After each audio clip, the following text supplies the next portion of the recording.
C'est la une des journaux depuis le 24 prochain, il y aura la levée des sanctions, bien sûr. Bon, personnellement, je dirais que c'est une façon de séduire nos États de l'Afrique de l'Ouest, parce que voilà, tout le monde le sait, ils veulent à tout prix nous garder dans leur secte vraiment malsaine. Du coup, je dirais qu'à ce niveau-là, il n'y a rien à craindre. Nos autorités, ils ont pris leur détermination et leur engagement et le destin du Sahel en main. Et je crois que à ce niveau, ils savent déjà ce qu'ils font. Donc vraiment, on compte sur eux et on les encourage sur ce qu'ils font. Une chose est sûre, ils ne vont pas nous séduire à retourner dans leur secte là. Mais quand même, voilà, ça serait une bonne idée. Ça serait une bonne chose pour nous tous s'ils lèvent les sanctions. Voilà. Économiquement, nous allons tous émerger. Et voilà. Quant à la levée des sanctions, je pense qu'à l'instant, nous n'en avons pas besoin. Parce que nous sommes un pays en grande partie importateur. Ce qui fait en sorte que tous ces pays voisins-là, c'est nous qui importent leurs produits, c'est nous qui boostent leur économie. Et après les sanctions, eux-mêmes, ils ont constaté que vraiment nous arrivons à résister. Et ce n'est pas pour autant qu'ils vont vouloir chercher les mêmes mises derrière pour aussi truquer les choses et venir nous dire avec une idée de lever des sanctions. On n'en a plus besoin de la CEDEAO, on ne veut plus collaborer avec la CEDEAO, on est loin de la CEDEAO. Eh bien, il est logique que quand ces trois pays manifestent leur volonté de sortir, on se regroupe maintenant pour adopter une stratégie, ne serait-ce que de changer le langage envers eux pour pouvoir les ramener. On s'attendait à l'assise, mais la question que nous devons nous poser, est-ce que ces trois pays sont prêts à retourner?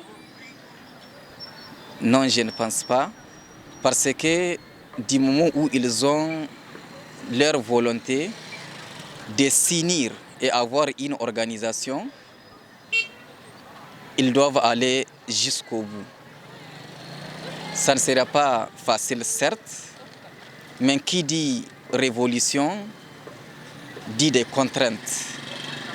Qui dit révolution dit souffrance. Alors, on a intérêt à aller de l'avant. Je pense bien que moi, à ma pensée, ce que je considère, c'est ça la meilleure solution.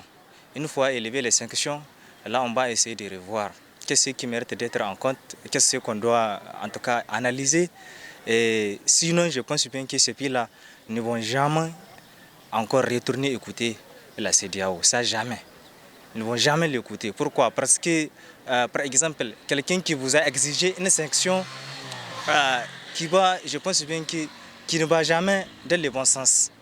Je pense bien que vous n'avez jamais, en tout cas, un temps raisonnable pour passer lui écouter. Ça ne peut pas se faire. Mais maintenant, avec le consensus, si on a eu une entente, je pense bien que là, on peut revoir qu'est-ce qu'on doit arrêter ou bien qu'est-ce qu'on doit faire. Je pense bien que ça ne dépasse pas à ce point essentiel. Nous avons pris notre direction. Notre direction, c'est pour sauvegarder notre souveraineté. Et la CEDEAO a été fondée pour les peuples. Mais aujourd'hui, la CEDEAO s'est transformée en marionnette des puissances étrangères. Et les puissances étrangères, parmi lesquelles je peux citer la France. Donc aujourd'hui, s'ils ont levé les sanctions, Dieu merci, ils ne les ont pas levées, Dieu merci. Mais nous, ce que nous voulons, même s'ils ont levé les sanctions, on ne veut pas l'électricité du Nigeria voisin. Ils nous ont coupé l'électricité en oubliant qu'on est d'une même famille. On partage les mêmes coutumes, on partage la même religion. Et les coupures qu'ils ont fait, ça attire beaucoup de Nigériens dans les hôpitaux. Et nous, on va garder ça en mémoire. Des milliers de Nigériens sont morts sur leur lit de l'hôpital, cause de la coupure de l'électricité. Nous voulons qu'on lève toutes les sanctions, mais sauf l'électricité du Nigeria. Nous ne voulons plus de ça.